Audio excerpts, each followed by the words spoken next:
Your hair looks good. The sheen's just right. We're okay. We can start, Kent. Okay, good. Just making sure.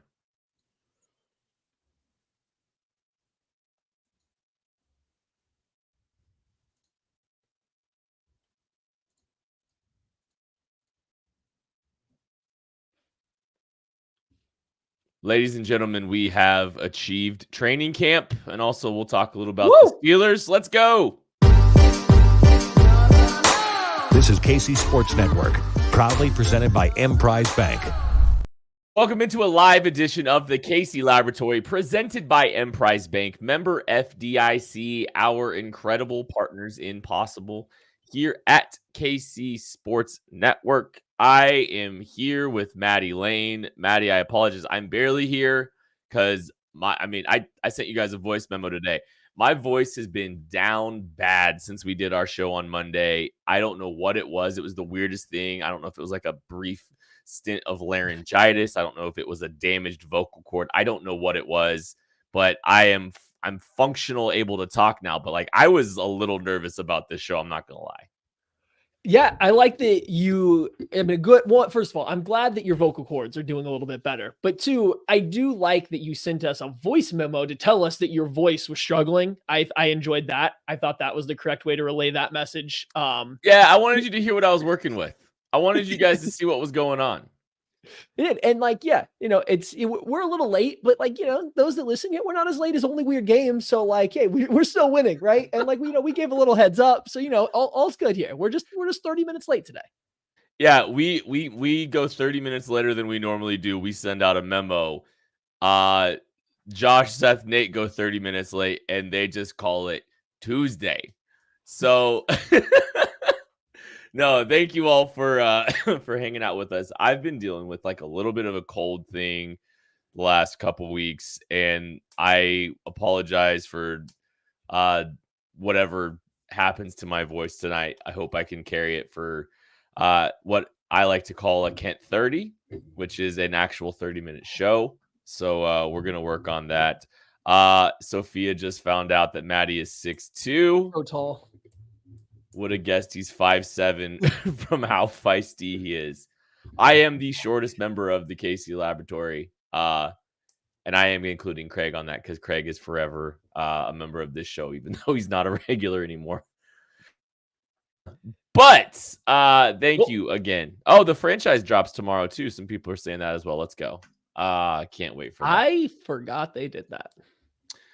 Have you watched any of the New York Giants offseason stuff on HBO? No, I've watched the clips of that.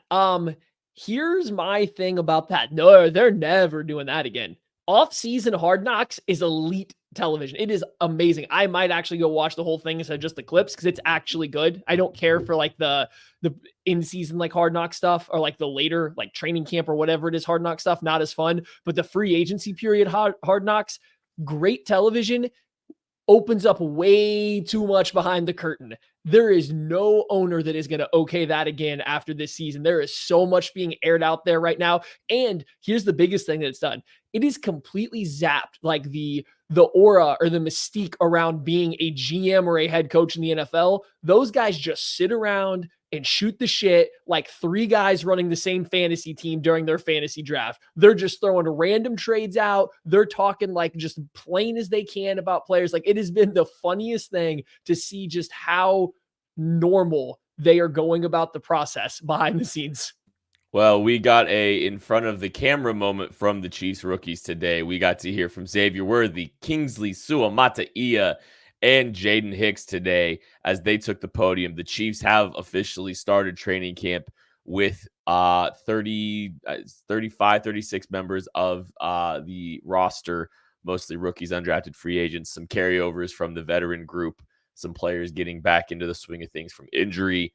Very exciting to see, but we also got to hear from some of the players today, which was quite exciting. I have some takes. Maddie, I know you do too. I'll tell you, you give me the player you want to kick off with and the biggest takeaway you had from some of those press conferences. I think a big one here is Xavier Worthy. Like we finally got to see him, right? And I don't even know if there's a big takeaway from anything he said. Maybe you have something, but it sounds like he had a pretty good day. I think Matt McMullen, shout out that he kind of had the play of the game or the day with a deep reception. I believe it was over Najee Johnson. It's like that was a nice play that he made. I'm surprised the Chiefs haven't got that video out yet. It must be coming, or they really like something going on there, but I'm assuming we'll see it soon. He had a good day of practice, it seems like. So I like that. He's also come out and said like, hey, I'm learning all the wide receiver positions. And I think we always expect that with Andy Reid, wide receivers. That's a big thing they talk about. You got to learn all the wide receiver spots. But the exact way he phrased it was started with the zebra, which is what the Chiefs call their slot wide receiver. And then it became to these other things. So I think it's pretty clear that they at least see Xavier Worthy getting the majority of his work, or they would like to see him get the majority of his work kind of as that slot, as a slot receiver, as a slot weapon, rather than somebody on the outside. I think that's kind of what I took away from his whole press conference. I took away the emphasis on learning the playbook and listening to how he breaks down the playbook and how he's learning positions.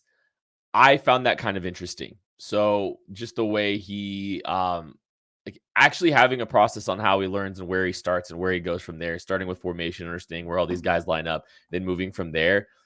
It's one thing for guys to say, hey, look, I'm learning the playbook. I'm getting through the playbook. That's the big emphasis and all this stuff. But actually getting to hear a little bit of his process, I actually buy that some of the things in the way he was answering that question, I actually believe he was in his playbook. I actually believe he was using this time valuably, despite the hamstring injury, to focus on the plays and focus on what he needs to do. And what, someone asked him, how are you getting on page with Patrick Mahomes? How are you doing that? And it's like, you got to ask questions. You got to ask him, when you see this play, what do you do? How do you react to this? And the way in which he was answering the questions about getting into the playbook intrigued me more than him saying, well, I'm just getting in the playbook, because of course you're trying to. And of course, everyone's going to say that.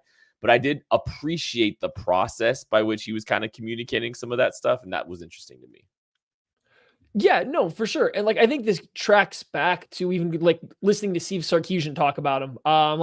He can called a very smart, intelligent player, guy that picks up on a lot of stuff, that he's kind of put in the work. We had heard that, when he was younger at Texas, not that he didn't care about football, but he also enjoyed being at Texas, as most young college age football players do when they go to Texas.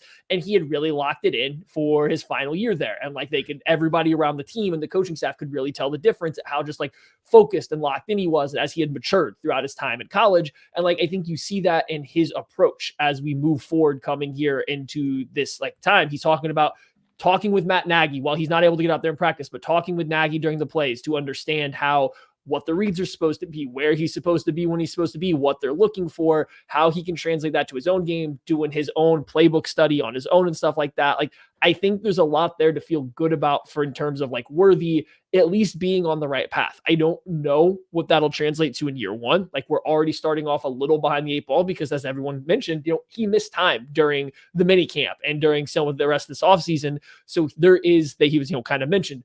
There's no time for him to get acclimated. He's just got to be dropped in and go. Like, he doesn't get this ramp up period because he missed time, but I at least think that his head's in the right spot to get going there. He's been doing all of the work that he can. So like, I think that part of it's all pretty good. I listening to Kingsley Suamataia a little bit emphasize like the playbook a little bit too was kind of interesting, right? And he kind of started to cite some of the examples and the small little tweaks and adjustments and the things that he has to process pre-snap when he's looking at when he's looking at any individual situation that he's running into. It's, like, hey, look, we got a cloud corner here. How am I going to have to handle that? I'm fascinated to see, the mental acuity and the way he's able to pick this stuff up too, because like he made a great point that, there's a lot of great athletic ability out here when it comes to, the National Football League, but the mental side of it is really something that's going to help separate you. And that's the truth. That's the truth about a lot of these guys, is if you can pick it up mentally, some of these guys are just, superhuman talents, but if he's going to be able to see the field quickly, it's going to fall on his ability to process things very quickly. And it does seem like I didn't get the same identical warm fuzzies that I got with Xavier, but I still felt pretty good about how he's going about his process. And it did seem like he's already starting to think through some things in a way that is beneficial to him actually seeing the field quickly. Yeah, I wanted to step back real quick to Worthy and just answer a question from Sophia. If you just had to guess here, does Worthy catch more comebacks, digs, or deep passes this year? I mean, it's kind of a loaded question.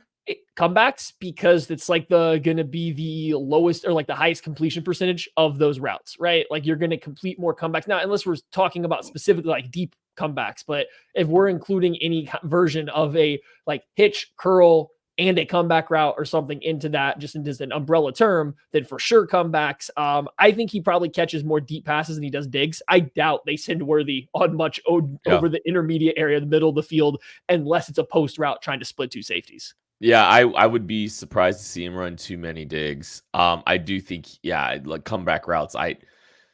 I would get a little bit nitpicky on hitches and stuff when I'm talking about comeback routes. No, that's fair. That's the quarterback in me a little bit, right? No, I think it's fair.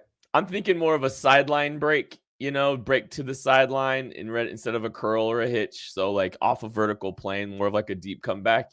If you were Sophia has said that's exactly what they meant too. Was more of the deep outside breaking comeback. We're thinking 10 plus yards outside breaking, an actual comeback route, which that was on me. I kind of included other stuff into it just because I don't think the Chiefs throw very many comeback routes at all. Like that's just not something that they typically that's really something heavy in their route tree. So I just kind of included everything into it. I think they've wanted to in the past with some of these guys like Xavier Worthy, though. Like, I think they wanted to try to be able to throw more of those to a McCole Hardman in the past. And like, I think with Tyreek Hill, they would do some of that, right? They would work some of those comebacks a little bit with Tyreek Hill. So I think Xavier Worthy has it in him to run those kind of comeback routes. And I think they're a higher percentage completion play than the verticals. But yeah, I would be stunned to see any digs. I do see him, operating and building off a vertical plane in a way that we didn't see very much of when McCole was here from, kind of playing in that role. So I don't know. I do have some confidence that and he showed it in college too. Like he had a more developed vertical plane route tree off of vertical, off a vertical plane than other people did. So I feel pretty good about it. Actually, that brings me up to one other thing with Xavier before we get back into Kingsley. You see how this works, right? I'm not raising the red flag on the hammy, but now who's coming around? I said camp. I said I worry at camp. Coming around. Saying you're not 100% heading into camp's not a great start. And it's not a knock on him. It's just like that's just the nature of his body. So I'm not criticizing him at all. Like I know he's working out and doing all that stuff. I don't have any doubts whatsoever that he's been putting in the work to get there. I am a little bit concerned about the hammy now because it's hard to ever get 100% out of camp, right? I got real nervous. An early play we saw, an early clip from camp that came out, there was like a little jumping catch that he made, and afterwards he was moving real ginger after it. And I was like, ooh, that's not good if you like re-hurt the hamstring on that play. Now, there was multiple plays in the video afterwards, like after that point. So the hamstring was fine.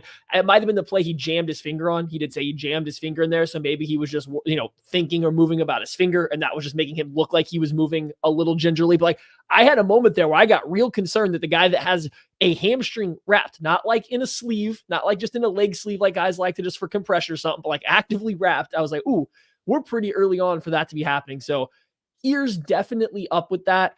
I will say though, the fact that he was out here and going on day one, at least he's getting cleared. They are giving him the okay. And whether that's we really need you to be ready, so you got to start doing something, or it's he's feeling better. He said his hamstring's feeling better. He was clearly frustrated when doing his presser, like having to talk about being injured because he was never really missing time at Texas. He played at Texas with a broken hand all of his entire sophomore season, or like half of it. So he's not a guy that hasn't played while been hurt before. And the fact that he had to sit out, you could tell was frustrating for him. So I think he will push through if he has to, but yeah, hamstring is definitely worth keeping an eye on. Yeah. It's a good, he said he'd play tomorrow. So like, that's always encouraging. I want the full Xavier Worthy experience this year. And that's all. I just, him talking, he's never had an injury. He played. He didn't miss. Played with a broken hand, and he says he's never had an injury. I think that's funny. Yeah, it's great. I love it. No, I think he's a tough dude. This isn't anything. I'm not worried about that at all. It's just he also caught punts. He was catching some punts out there, so that's worth noting. Like with the new kickoff, I don't think he'll do kickoffs, but like the new kickoff rules and then punts, like he might be in the mix for a punt returner too. He was good at that at Texas when allowed to do it. So also just thought that was noteworthy. I think we've covered everything worthy wise. I just wanted to squeeze that in there. Everything that you deemed worthy. That's good. Anything with Kingsley after what I just said? So no, this isn't a knock on him at all, but like his presser to me was just a lot more of like saying a lot of the stuff that we all know that rookies kind of have to come in and have to say, working on the playbook. This is different. Got to work hard. Got to do this. Look up to guys. I thought it was cool that Trey Smith was the guy that he isolated out as being like somebody that, he's kind of looking up to or trying to get information from, that his like shared info and help and assisted him a little bit. That's cool. My biggest thing with Kingsley is like, yeah, get that playbook down, because I got to say this. I have not heard anything overwhelmingly positive about Wanya Morris at any point in time from the Chiefs till now. Nothing negative necessarily, just there hasn't been any form of overwhelmingly positive news about Wanya Morris's growth, development, where he's at right now to make me feel confident that he is going to be a starting caliber left tackle for this team next year. Not saying he can't be. Again, this isn't a negative thing. There's usually, if the team is really high on a second-year player, you start to hear swirls of it from whether it's in the media, whether it's coming from people, back channels, whatever it may be. There just hasn't been that for Morris. And then I always go back to Andy Reid zeroing in on he now knows what it's like to be a pro, not he knows what he needs to get better at, not that he needs to improve X, Y, or Z. He just said he now knows what it's like to be a pro. That just put, again, antennas are up on that. Not hearing a lot of hype around Morris just makes me really, really wonder if there's not a lot of pressure or a lot of hope that Kingsley can take over this job sooner rather than later.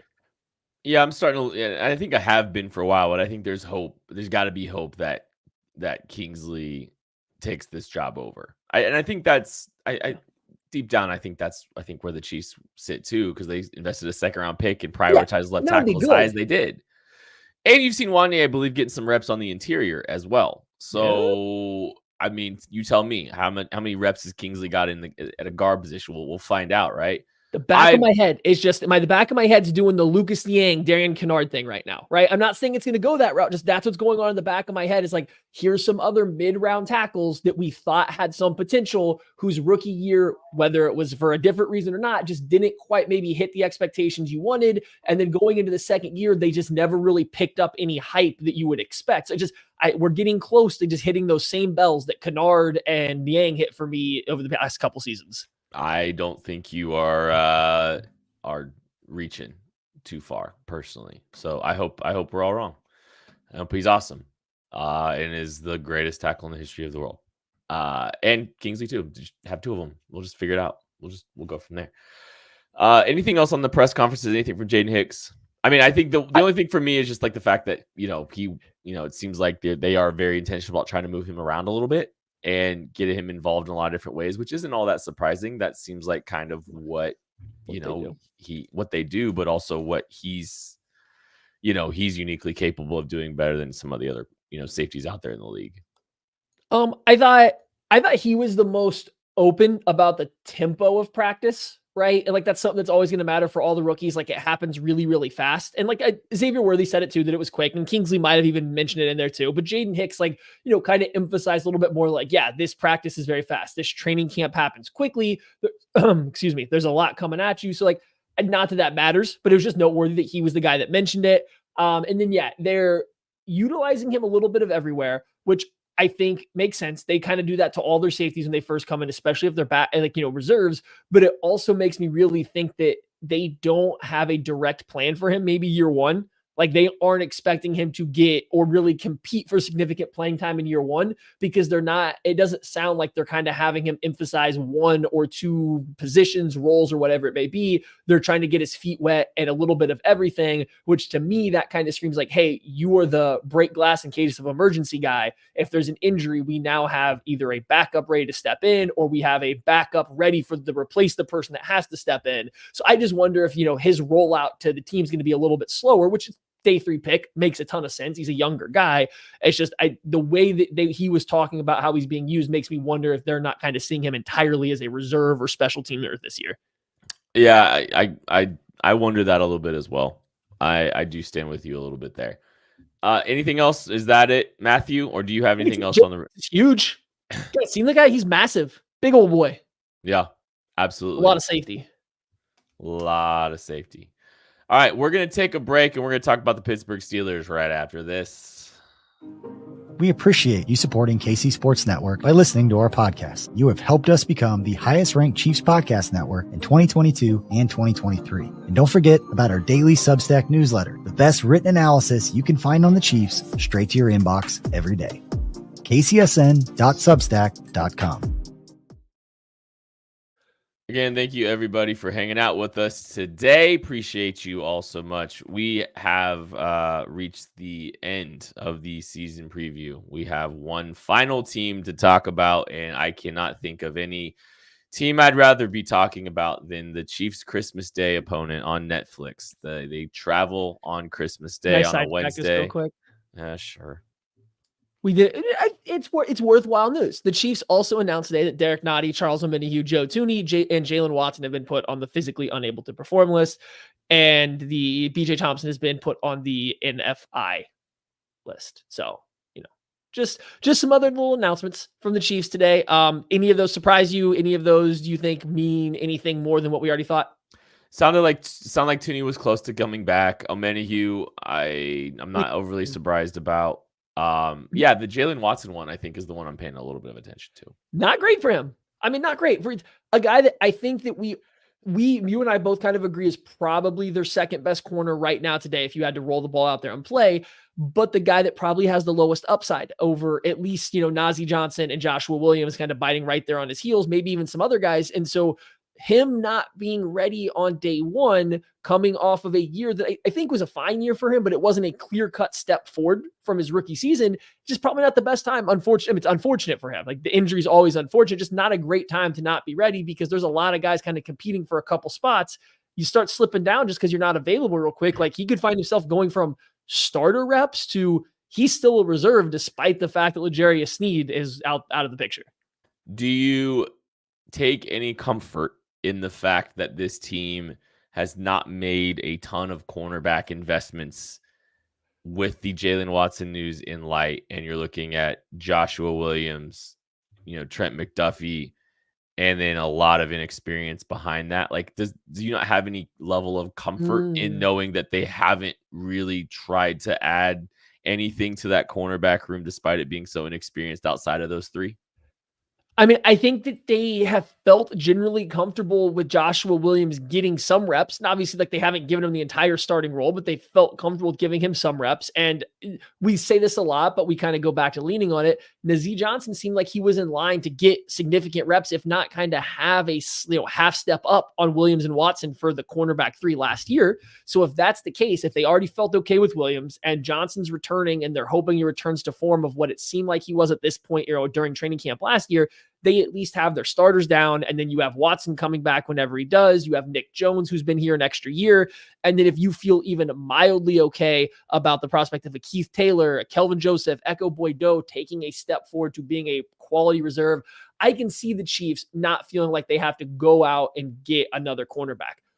I wouldn't be upset if they went out and got a veteran corner. There's still a couple guys out there, but I think they feel comfortable enough with the young guys that they have, because they have been okay with a Williams, a Watson, potentially Najee Johnson, all the starters. I do have a follow-up for that.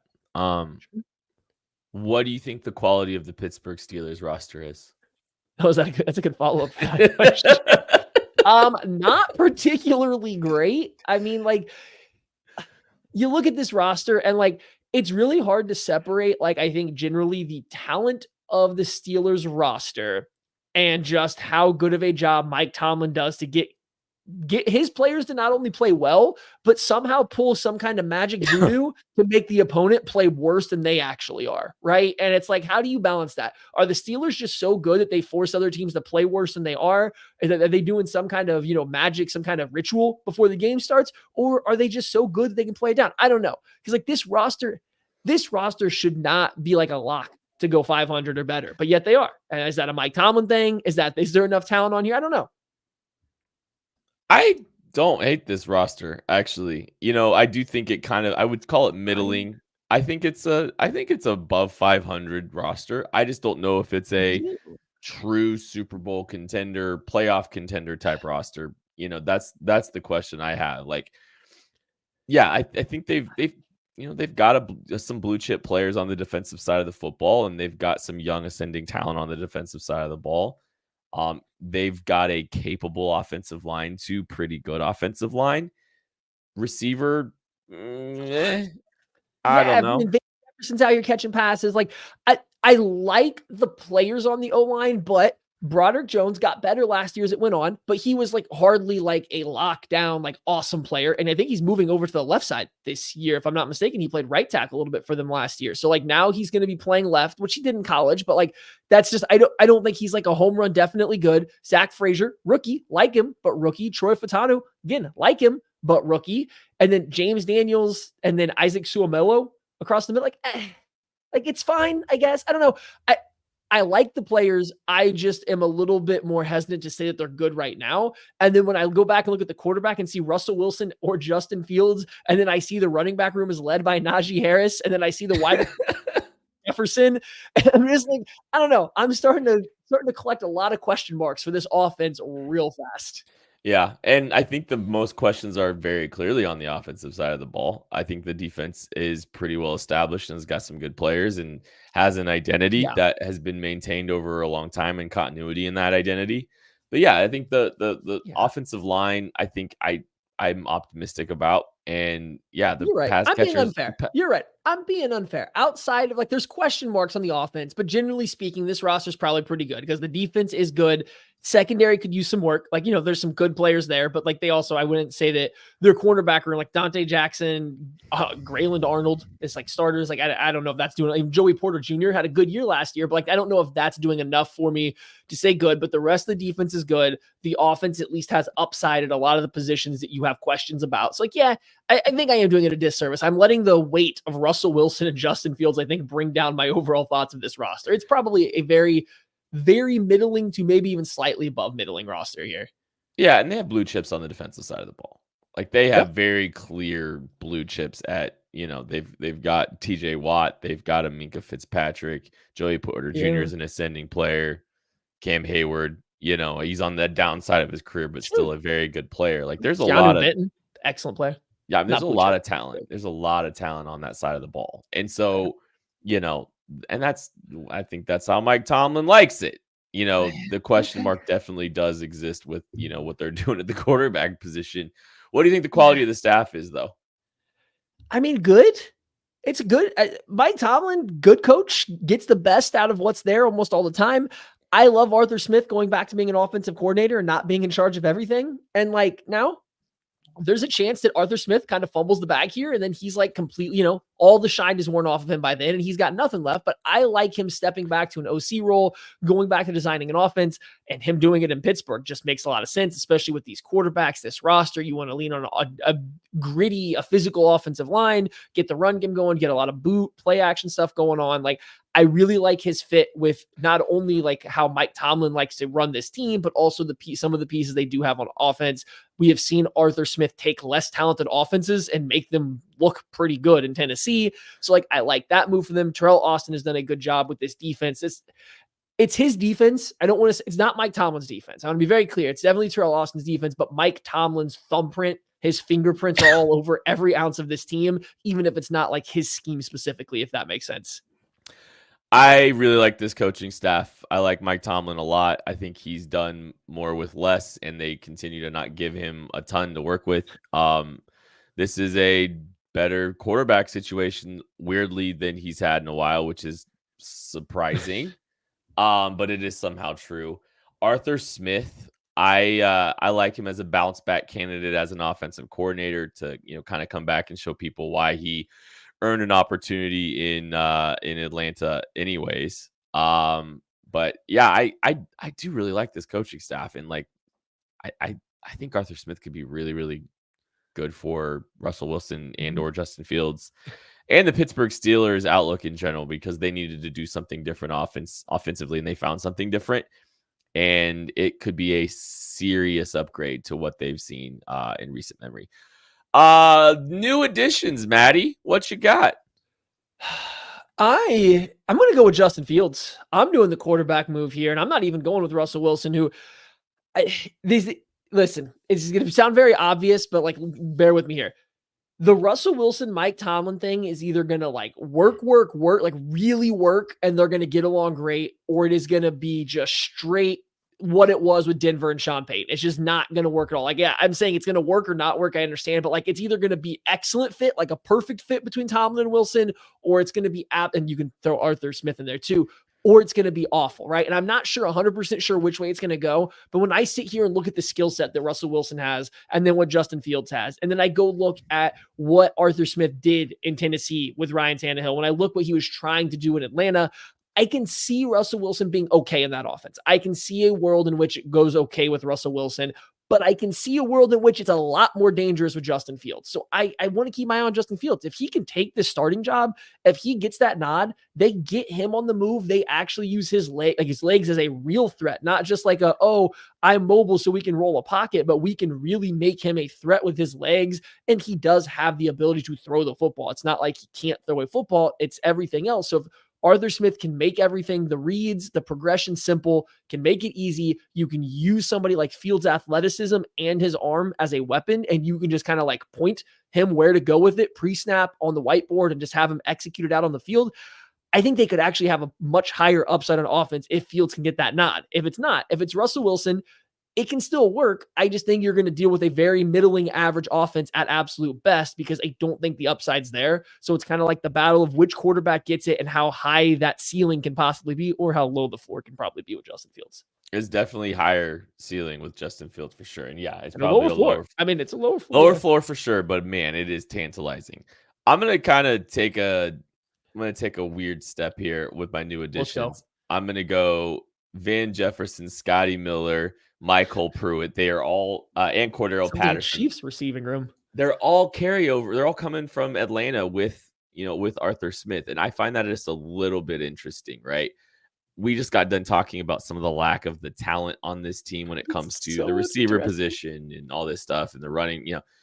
I'm fascinated because I think it's interesting how many different types of players that he brought over. Like, he has an identity that he wants to build within this offense, and he's trying to bring some of these guys from Atlanta over to help set that identity.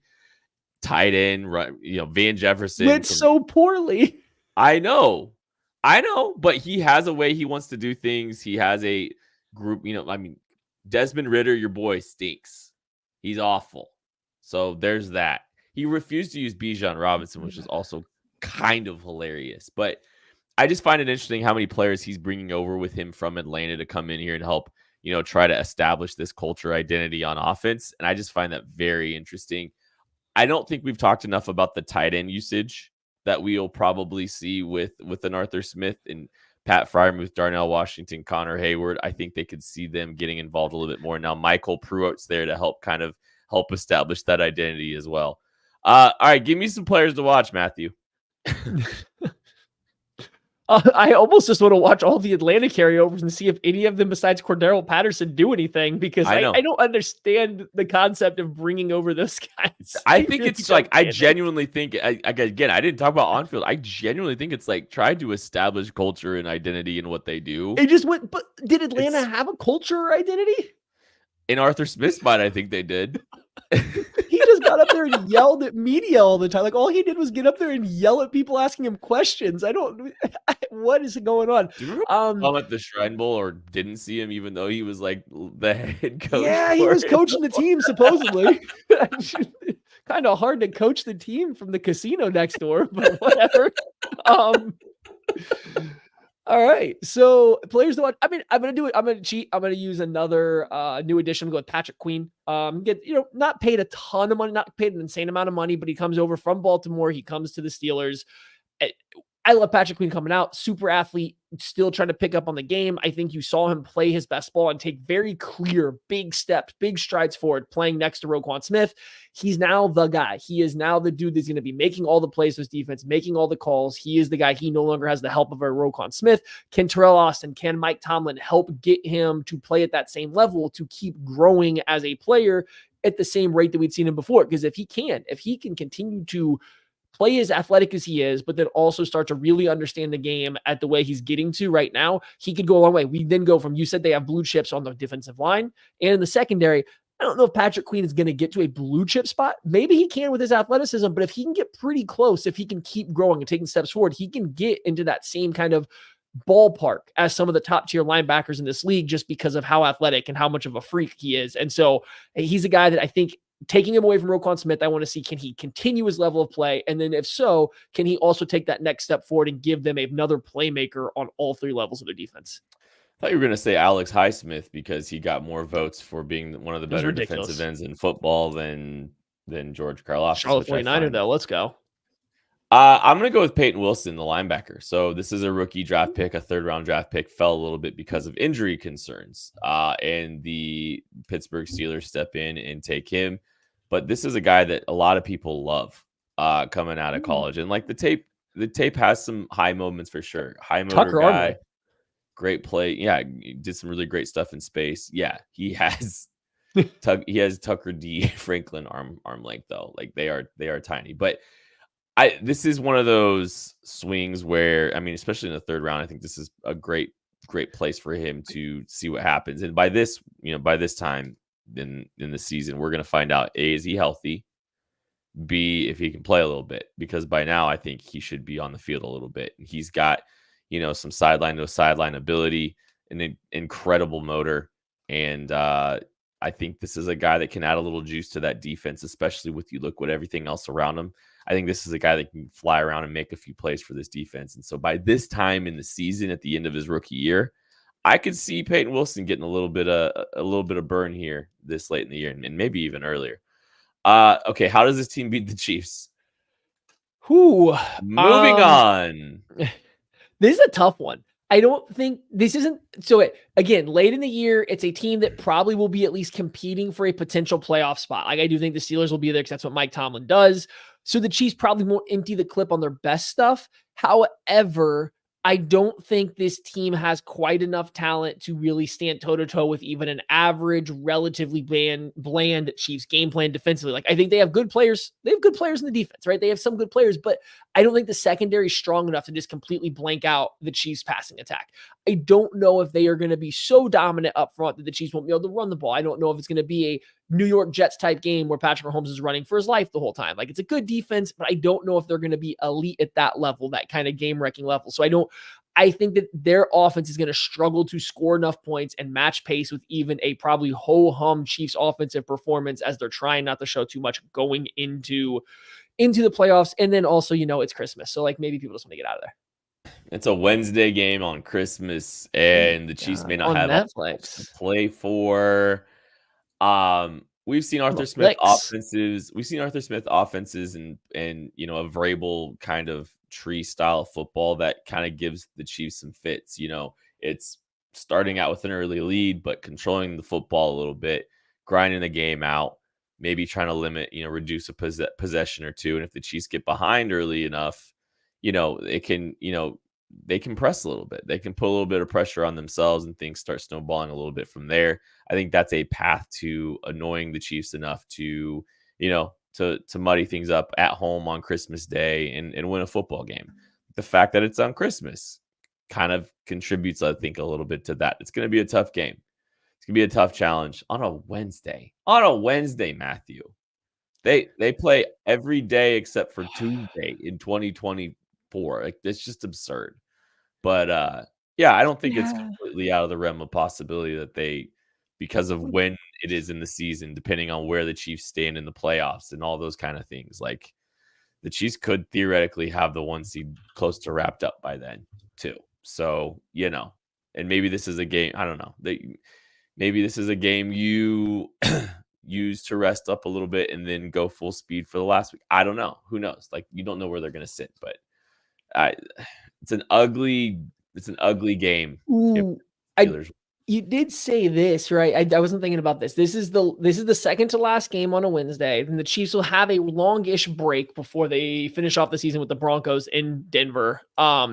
But at this point in time, if the Chiefs are as good as I think they might be this year, they might be able to win this game and then just call it. They might just be able to call it. Like, yeah, it's a short rest, but like this could be a situation where actually going all in on this game rather than taking it easy might be beneficial. Like, we obviously won't know that right now, but I do think it's late enough in the year. that if the Chiefs win this game, there is a chance that they will be locked into whatever their playoff seed is going to be, or whether that's 1 seed or 2 seed, like it might have been like in years past, like they might be locked in after this. So like this could be a game that if they just win, they can move on, get entirely prepared for the playoffs. So that could add an extra little sprinkle of motivation for the Chiefs here on a nice Wednesday afternoon.